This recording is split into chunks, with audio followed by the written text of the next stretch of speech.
सुदूरपश्चिमका मात्रै कलाकारहरू बोलाउँथ्यौँ हामीले भन्नुहुन्थ्यो उहाँहरूले चाहिँ फोन गर्दाखेरि चाहिँ।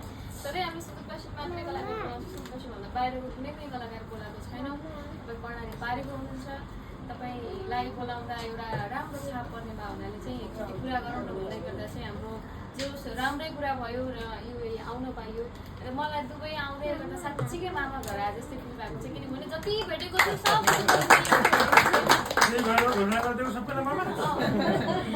प्लस अब म सुदूरपश्चिमेली भान्जी मेरो भावनाले चाहिँ साँच्चीकै मामा घर आए जस्तो फिल भएको छ। असाध्यै रमाइलो भयो।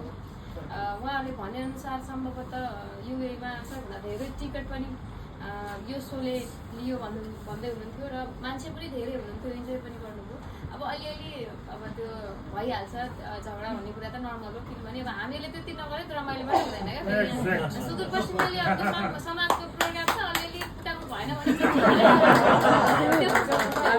केही पनि हुँदैन, त्यो भए जस्तै पनि हुँदैन। हामी यो कुरालाई अलिक सामान्य लिउँ र फेरि पनि धेरै धेरै धन्यवाद व्यक्त गर्न चाहन्छु हाम्रो अभिभावकज्यू सम्पूर्णलाई।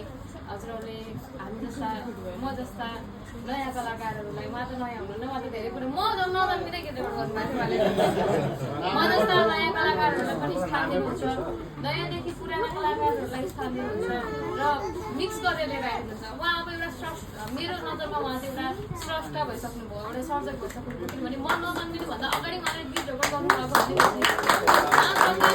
एउटा सिक्दै गरेको मान्छेलाई उभ्याइदिनु भयो स्टेजमा। सकेसम्म हामीले स्टेज पनि राम्रै गयौँ जस्तो लाग्छ। रमाइलो गऱ्यौँ। अलिकति समय कम थियो, त्यति धेरै सोधे जतिको रमाइलो चाहिँ गर्न पाइएन। मनमा अलिकति त्यो चसक्क छँदैछ। फेरि नेक्स्ट टाइम आयो भने अलिकति 1.5-2 घन्टाको के अरे के भन्छ स्टेज लिन चाहन्छु म चाहिँ अहिले नै भन्न चाहन्छु। फेरि पनि सम्पूर्णलाई धेरै धेरै थ्याङ्क यू सो मच। फेरि पनि सम्झेर बोलाइदिनु होला अथवा नबोलाउनु होला, तर यो समयलाई हामीले एकदमै रमाइलो गरेका छौँ, इन्जोय गरेका छौँ। दुबई घुम्न पनि पाइयो, फर्स्ट टाइम दुबई आउन पनि पाइयो र मेरो यो चाहिँ दोस्रो देश हो। भर्खरै जापान गएर आएँ, यो वैदेशिक मेरो दोस्रो देश हो। Thank you so much.